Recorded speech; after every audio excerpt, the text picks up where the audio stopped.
What the city is talking about. This is Montreal Now on News Talk Radio, CJAD 800.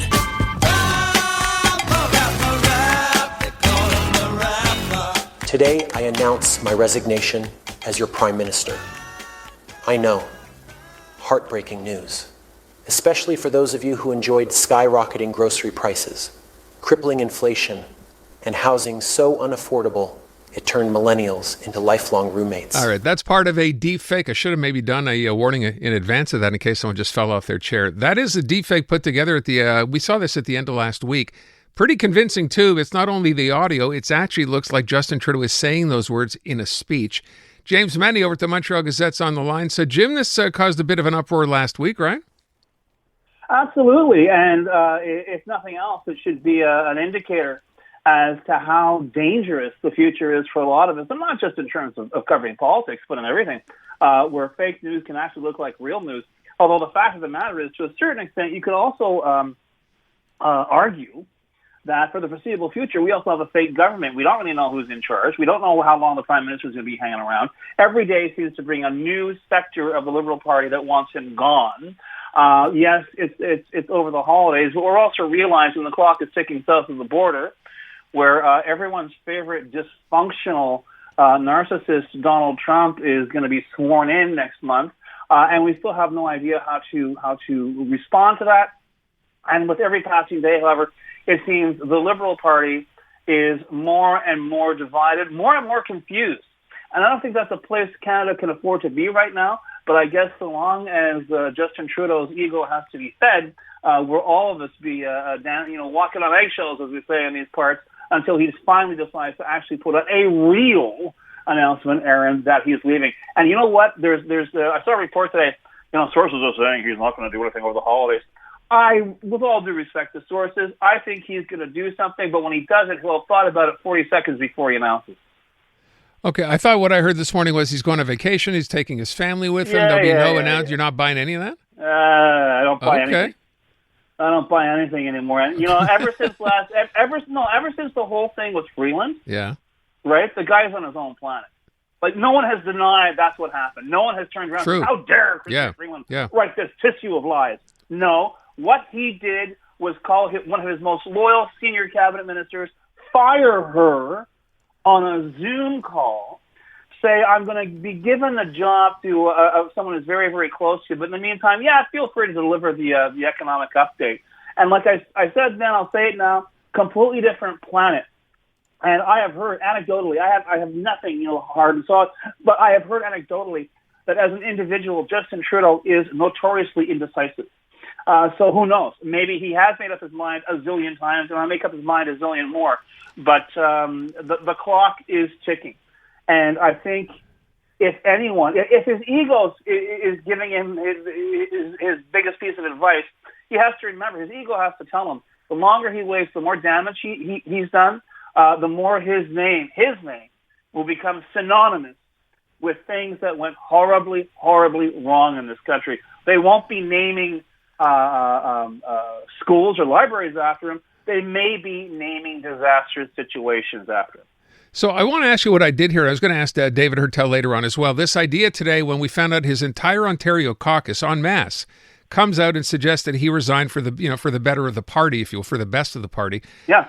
The old story has always been you can't win a federal election without winning Quebec. We know that's not necessarily true. Can you win a federal election without Ontario? Absolutely not. You can't win a federal election without Ontario, and you can't guarantee a majority. It's possible, but you can't guarantee a majority without Quebec. So Ontario is the first piece of the puzzle.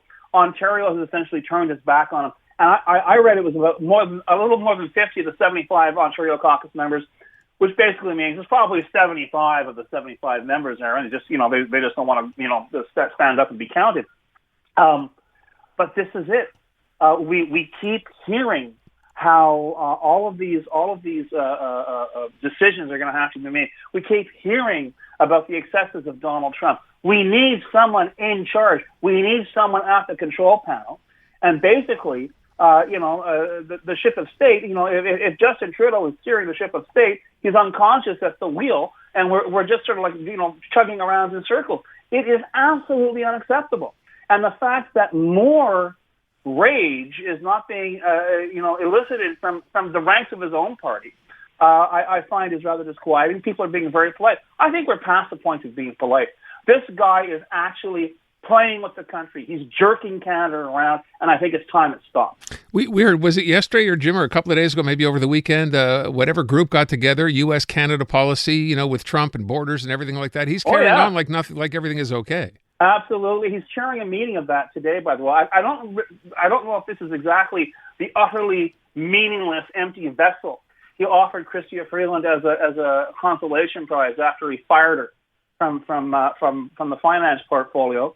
But, this is it. You're going to chair a meeting. We don't even know if you're going to be around next week. Yeah. So really, it is so dishonest, Aaron. It is so infuriating. I can't think of anybody who has treated this country. And, we can complain about the other leaders. And, yes, they have their own less than endearing qualities. But I think I've never seen a Canadian politician exhibit more contempt for his office and for this country than Justin Trudeau. From federal politics to provincial politics, I don't know if we can say, contempt for his, voters, but François Legault has not been in the news of late. Is the suggestion to them the longer he can stay out of it, the better it is for him? Absolutely. The polls show it over and over again. The longer he keeps his mouth shut, the more he keeps his face out of the public eye. He and his supermajority tend to chug along. Well, they don't do any worse. But the fact is, and I was listening to your interview earlier with Liberal MLA Desiree McGrath, this is a government that doesn't know what it's doing. This is a government that deserves to be pilloried from every platform in this province.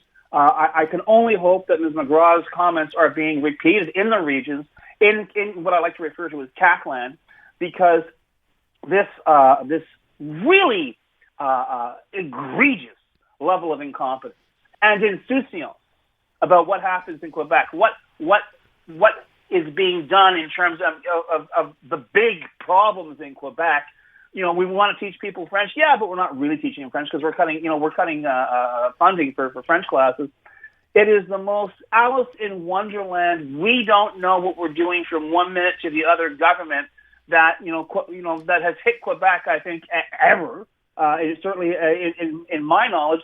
But the other problem is, everyone, I think, is going to have to reinvent themselves, and certainly the Liberals. I know, I'm no fan of their timetable for their leadership review, but my God, they better be right, because the only alternative, and I hate to say it, I think a lot of our listeners would grudgingly agree, the only alternative to François Legault on the CAQ is pas Pierre Plamondon and the Parti Québécois. They actually have that credibility. Unfortunately, they also have a pledge to hold a referendum on sovereignty in their first term.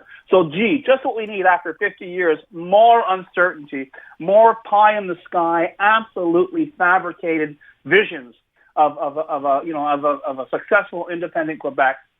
But here we are. And yet nobody seems able to break this deadlock. We were stuck, and we said this back in 2018 when he was first elected. He finally broke this vicious cycle, separatism versus federalism. Finally, Quebec can move forward. No.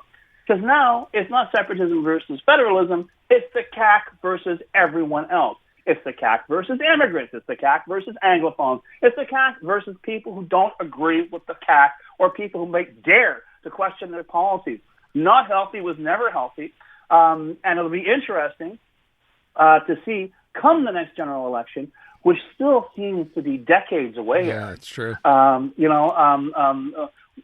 Quebecers are going to vote. And as I've said in the past, and I don't think it can be repeated often enough, we can only hope that the damage the CAQ has done, and I'm sure will do, before they I like to think, get drop-kicked out of office in 2026, will be repairable by whatever government shows up. I'm not 100% sure, though, and quite frankly, I think the damage done to whatever credibility governments enjoyed in Quebec on the part of the public has also been severely eroded. Just to follow up really quickly, this idea of stay out of the limelight, polls show, you're better off when you do that. Does the same apply to PSPP with the PQ? Because, they saw their popularity slip a bit. I mean, they're still way ahead of the CAQ, right? But the idea of not talking about separation or a referendum works in their favor, does it not? Of course it does. But on the other hand, when we saw some slippage on the part of the PQ, and indeed just in overall, how can I put it, admiration for the PQ, you'll recall that upon occasion, Monsieur Saint-Pierre Plamondon sort of may have overreacted to certain things. He seemed a bit, his responses to a particular issue seemed a little too emotional. People are wondering, well, is this guy too thin-skinned for this line of work? That, I think, is a potential weak spot for the Parti Québécois. But on the other hand, the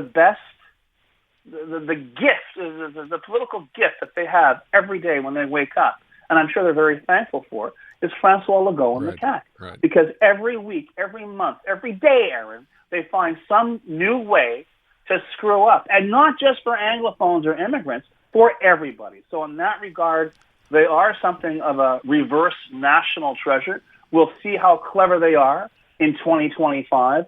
But remember, we're stuck with them for that entire year. And for the next 10 months of 2026, God help us all. So who knows what will happen? Will people get fed up? I think that's a big question for 2025, Eric. Will the CAQ caucus hold together in time for the next election? Or are there people who are going to turn around and say, you know what?